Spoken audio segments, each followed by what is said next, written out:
Right now at 6, how a big investment could bring a little extra peace and quiet to an East Side neighborhood. And we're live from the picket line in Fort Wayne, Indiana, as GM says it has reached a tentative deal to get strikers back to work. And later, we'll check out Green Cab's new high-tech fleet of vehicles as they try to stay true to the company name. From the Channel3000.com Alert Center, this is News 3 Now at 6. And thanks for joining us tonight. A safe but costly way to make railroad crossings quieter is on its way to an East Side neighborhood. And neighbors tell us they are hoping it provides them some relief. Rose Schmidt is live from Corey Street to show us the new upgrade. Rose? So this area from Corey Street to Wabisa Street and beyond is now considered to be a quiet zone after neighbors pushed their alders to find the money to upgrade this railroad crossing. These sounds are usually pretty annoying to people who live on Corey Street. But now they're music to their ears because they mean change is coming. Yeah, we're thrilled. Laura Cleese has lived on Corey Street for more than 20 years, just a few houses down from the railroad crossing. Oh, the noise can be really, really intrusive. And for the speed that they travel, it's awful loud and long. And her feelings about what's most intrusive can be seen in her front yard. We've had that for a long time, and we've been cleaning out the garage and found it and thought I'd put it up. The sign could be, well, a sign for Laura, because days after she put it up, she found out the noise could be about to quiet down. When we saw them doing this, everybody in the neighborhood was like, yay! When we see each other on the street. Yeah. People are like, it's here, it's coming, yay! Workers are installing lights and gates, part of what's known as a quiet zone. Basically a stretch of land in a space that railroads and train engineers don't honk their horn. Trains are required to blow their horns at every railroad crossing unless it's a quiet zone. But this new upgrade means they only have to sound their horns in an emergency. You might be wondering, why not upgrade every crossing to bring down the noise? But the city says the cost, $250,000, has a lot to do with it. There's no way we can possibly pay and fund $250,000 at least for each one to upgrade them to a quiet zone. So it does take some planning, it takes process, and it definitely takes some money. But it's money that neighbors like Laura say is well spent to bring about this change. I think it's been a neighborhood-wide issue for quite a long time, and we're really thankful to the alders to get some of these upgrades happening. The city says there are 85 at-grade railroad crossings in Madison, and 26 of them are quiet zones. Each of them is usually funded through TIF or general obligation debt, and each zone has to be at least a half-mile long. Rose Schmidt reporting on the East Side tonight. Rose, thank you. New surveillance video today of a property damage crime spree that happened last week in Beaver Dam. There were more than a dozen reports of vandalism during the overnight hours. This happened on October 11th. Among those, several vehicles had their windows shot out and shattered by a BB gun. This video is near the old Pick and Save building on North Spring Street.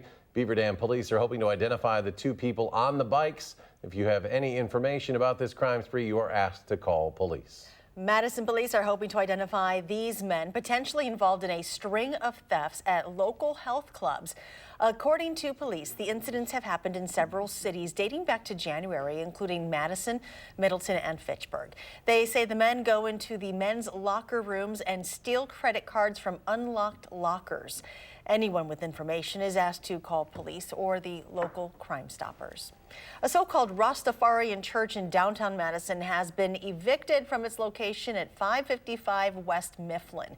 Judge Stephen Eckel ordered them out based on the landlord's claim that they violated the conditions of their lease. The self-styled church opened in March. The city sent owners Jesse Schwark and Dylan Bangard a cease and desist order in April. They were raided in May, but reopened in July, claiming it was their religious right to sell marijuana from the church. A young boy at an elementary school in the Milwaukee area was caught vaping in the middle of class. That child, only 7 years old. It happened at Country Dale Elementary School in Franklin. A second grader's mother said her son found the vaping device in her purse and it contained CBD oil. A social worker from Child Protective Services picked up the child from the school and took him to the Children's Hospital to get checked out. Authorities then returned the boy to his mother. Police do not plan to file any charges in the case. Turning to weather now, meteorologist Dave Caulfield joins us. He has a look at our first alert forecast. Dave? Eric, we actually ended up with a fair amount of sunshine on this Wednesday, but the wind made it feel a little bit chillier than it might appear outside. So Madison on the Edgewater Skycam still looking at partly sunny skies. Temperatures have dipped into the upper 40s from their highs in the low 50s earlier today. 50 in Boscobel and in Janesville, 49 in Monroe. Wind speeds have relaxed pretty dramatically in some spots. Still in the northwest at about 5 to 10 miles per hour. We're not really seeing those wind gusts be too strong across the area. Now still above 20 miles per hour closer to Lake Michigan, but those will continue to relax as we get into the rest of this evening. Temperatures falling through the 40s into the mid-30s as skies become partly cloudy overnight, so some frost is possible as we start Thursday. Then highs in the lower to middle 50s with plenty of sunshine tomorrow. We'll talk about a return of the 60s and when rain chances come back in your first alert forecast in just a few minutes. A semi-crash on John Nolan Drive backed up traffic on the Isthmus during rush hour this morning. It happened around 8:44 south of Broome Street, and traffic had to be rerouted. The scene was eventually cleared with one minor injury reported. State Patrol is investigating. A month-long labor strike involving General Motors and the UAW could soon be ending. This afternoon, news broke that the two had come to a tentative agreement. Adam Duxter joins us live from Fort Wayne, Indiana, where dozens of former Janesville employees have been commuting to strike since this all started. Adam? Yeah, well, Eric and Charlotte, despite that tentative agreement, we've still got dozens, if not hundreds, of the Fort Wayne General Motors employees out here striking tonight. And in case you're wondering, it's about a 5-hour drive from the Rock County Bureau out here to Fort Wayne, Indiana. And while I made that trip today, we've got hundreds of people that have been making that trip ever since the Janesville plant closed about a decade ago. And now those same former Janesville employees are driving out here to continue their strike and their picketing. Now, most of these employees have a house back home in Rock County and an apartment here. And since the strike started, they've said to balance those two has become more difficult than ever. However, their coworkers who live here in Indiana full time say it's been making a difference both here and back home too. I don't envy them because that drive is horrific. But they're doing it for their future, for my future, for the future generations of the UAW. Now, very few details about that tentative agreement between UAW and GM have been made public at this time, but I'm told more news could come out tomorrow after the UAW and GM have a large-scale meeting in Detroit, Michigan. But for the meantime, these strikers behind me will continue through the day and through the night, including the Janesville representatives that I talked about earlier. Coming up tomorrow on News 3 Now, we'll take a look into their lives, what those commutes have been like from Janesville here to Fort Wayne, both during normal times and now during the strike. The Wisconsin Supreme Court has agreed to hear a case seeking to dramatically scale back the ability of governor to change the intent of lawmakers through partial budget vetoes. This move is skipping the usual process of lawsuits, working their way up from lower courts. Wisconsin's Supreme Court is controlled 5-2 by conservatives. The case seeks to reverse more than 4 decades of precedent upholding the governor's broad veto power. Governor Tony Evers has ordered U.S. and Wisconsin flags to be flown at half-staff this Friday in honor of former state representative Joseph Tregoning. He passed away last Thursday at 78 years old. He served as a state representative for southwestern Wisconsin for 23 years. The funeral service will be held this Saturday in Shullsburg. Today, protesters, some with chronic pain, were out in front of the Wisconsin State Medical Board. They argue the opioid crisis is hurting their ability to get the medication they need. Last week, the Department of Health and Human Services published new guidelines for doctors who are considering changing a patient's opioid dosage. According to the National Institute on Drug Abuse, Wisconsin providers wrote about 52 opioid prescriptions for every 100 patients in 2017. This was among the lowest prescription rates in the country. Still ahead tonight at 6, GreenCap goes greener today. The already eco-friendly company unveiling its brand new fleet of Teslas. The company says it's living up to its name on the cutting edge of technology. And there is more local news ahead. The Madison Common Council is considering a change, going from 20 members down to 10 and having those 10 positions be full-time jobs. A task force is taking it up tonight, and we'll have an update on what was discussed at 10.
Welcome back. Next time you take a green cab, you will notice quite a big difference. Madeline O'Neill shows us the latest step the company is taking to live up to its name.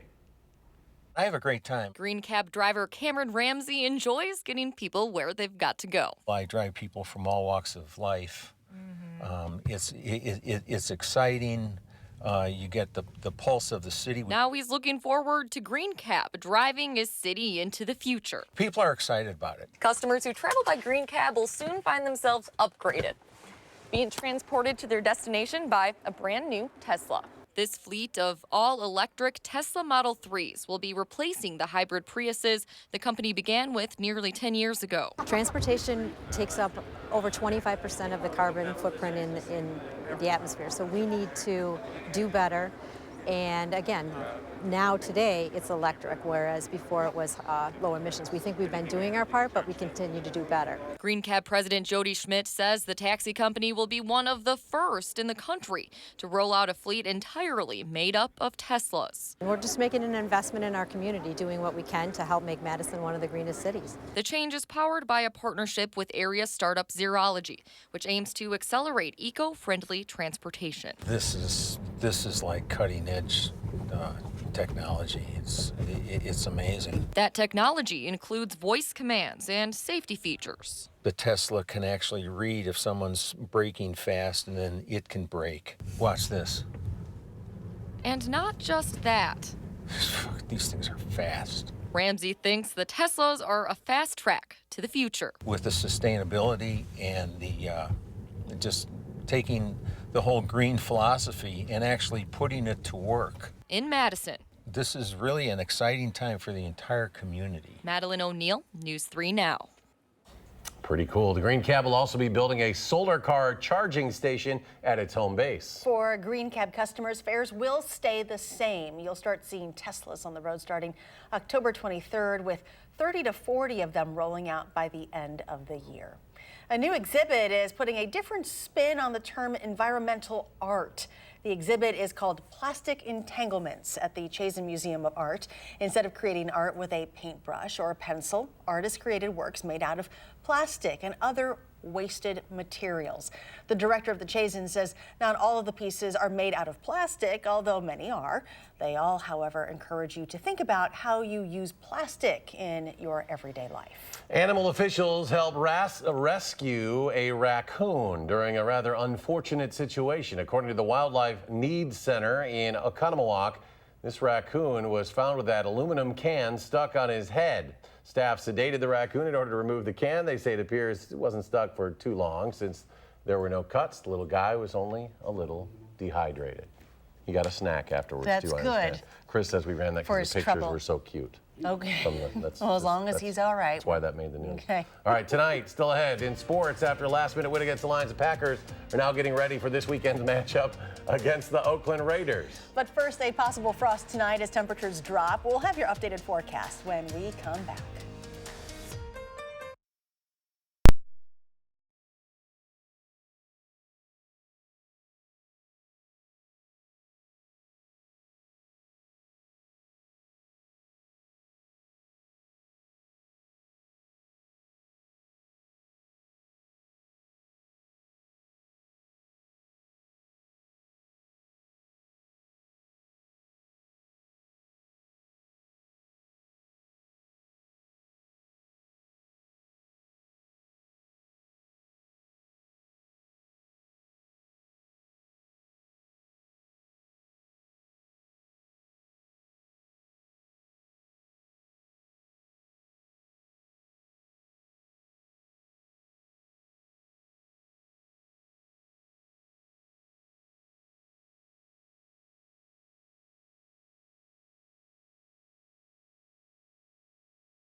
Meteorologist Dave Caulfield joining us. You know, the weather, it's chilly and the wind has been an issue, but we had Adam there in beautiful Fort Wayne, Indiana, where I grew up. Your hometown. Yeah, that looked markedly worse there. Yes. Yeah, our weather improving. Theirs will too, but we're kind of on the other side of this low pressure system, so we're starting to see some improvements as far as sunshine and that wind relaxing is concerned. That's good news because we had peak wind gusts of about 30 to 40 miles per hour across southern Wisconsin today, mainly during the first part of the day as that low was a little bit closer and that pressure gradient was stronger. Remember, that's the difference in pressure over a certain distance. And when you have a strong low pressure system like we did in town, you were going to get some pretty strong wind gusts. And on the other side of Lake Michigan, really serious beach erosion in spots and also some waves of 10 to 15 feet at times. Wind gusts right now have relaxed, though, so that's the good news. Still seeing some gusts of about 20 to 25 miles per hour close to Lake Michigan, but that will get better over the next couple of hours as high pressure begins to settle in. So we actually started off with a fair amount of cloud cover, but that sunshine would not be denied on this Wednesday. And right now, we're looking at a fantastic sunset overlooking Lake Mendota here on the Edgewater Skycam in Madison. Today's high, 53 degrees, so still running about 5 degrees below normal for this time of year. But with that wind, it felt like the 40s throughout much of the day. So we're feeling a little bit warmer tomorrow and then milder air in town for this weekend. Some other high temperatures: 54 in Janesville, 51 in Watertown, stuck in the 40s in Waukesha and in Viroqua. Temperatures right now basically everywhere except for a few spots in the upper 40s, a few low 50s still surviving out there. So we have been chilly over the last 5 days or so in southern Wisconsin, specifically in Madison, after a pretty warm start to the month of October. Remember, the long-term climate projections were calling for an above average temperature October. We still may end up there, but right now we're actually pretty close to where we should be when you factor in the first couple of weeks. High temperatures will be slightly above normal for this weekend, but as we get into next week, we start to get back closer to normal and then eventually below normal with those low to mid 50s and even some 40s possible by the time we get to next weekend. So your forecast for tonight, we are dropping into the mid 30s as those skies have cleared already. That's going to signal that temperatures will fall through the 40s and into the 30s. Some areas of frost possible to start off our Thursday under mostly clear skies, then plenty of sunshine on the way for our Thursday afternoon. I think those temperatures will be in the lower to middle 50s. We still need to wait a little bit of time to get on the backside of this high pressure system. Why that's important is we'll get those southerly winds, and that will help bring some warmer air back to southern Wisconsin. And so I think those 60s will be back for this weekend. So by the time we get to next Monday, this is a little bit far out, but we have a couple of systems on the way. Could provide us about a half an inch to an inch of rain across southern Wisconsin by the time we get to the start of next week. But really, I think most of that rain will fall in that second system, which comes Sunday night into Monday. And as I mentioned, temperatures are getting a little bit chillier once again into the middle of next week. The Badger men's hockey team has its home opener this weekend, and you can expect a lot of fireworks. The story's coming up in sports. Hi, I'm Michelle Carolla. Tonight on the news at 9, Madison is ranked one of the country's top 10 biking cities, but that doesn't mean that everyone feels protected on the streets. It's a special report only on Fox 47 tonight.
This Sunday, the Packers are on News 3 Now. The Oakland Raiders are at Lambeau Field for a noon kickoff, and you can watch the game right here Sunday afternoon. It's a short week for the Packers after playing Monday night against Detroit. They're trying to get back into their regular weekly routine for a Sunday game.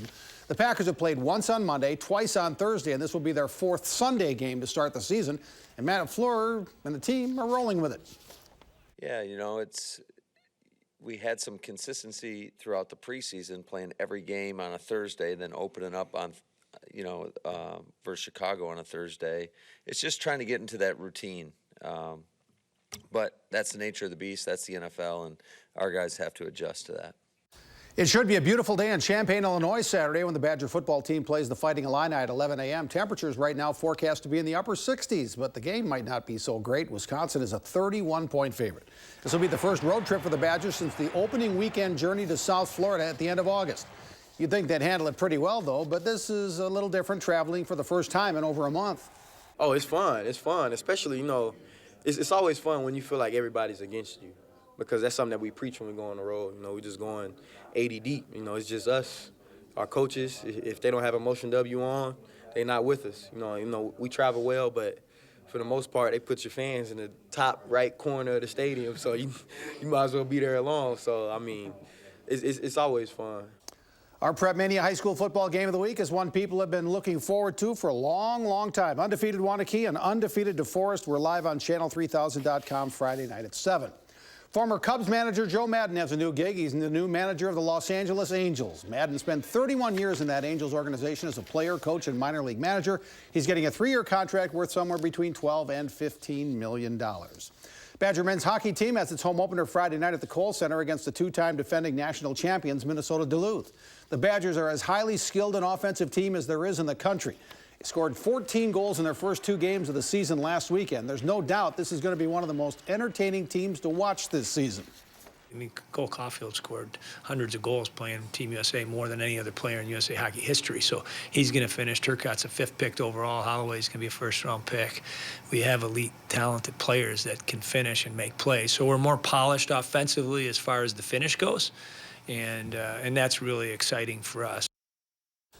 Gritty is the lovable orange mascot of the Philadelphia Flyers, and Gritty is going to show us a landmark advancement in professional sports. The Flyers have opened a rage room in Wells Fargo Arena. It's a place where fans can unleash their anger. Here's Gritty demonstrating what you can do in the rage room.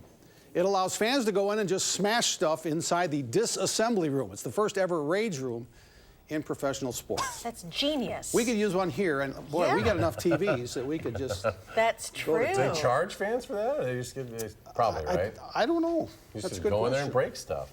Yeah. I think that is a great idea. Right. That's Workplaces, let's go. New idea for Okay. arenas and workplaces. They should light it I up have in a bat red in my and just car. play the loudest music, too. The weather office would be a good place for that. Yeah, Lots of things to sometimes, break in there. especially when the equipment isn't working. But But don't tell the Gary. weather's, yeah, exactly. Yeah. The weather is getting better over the next couple of days. Temperatures are going to fall pretty quickly to the 40s tonight. Could have some frost as we start off tomorrow morning as those temps dip into the mid-30s. But we're in the 60s this weekend, so milder air on the way.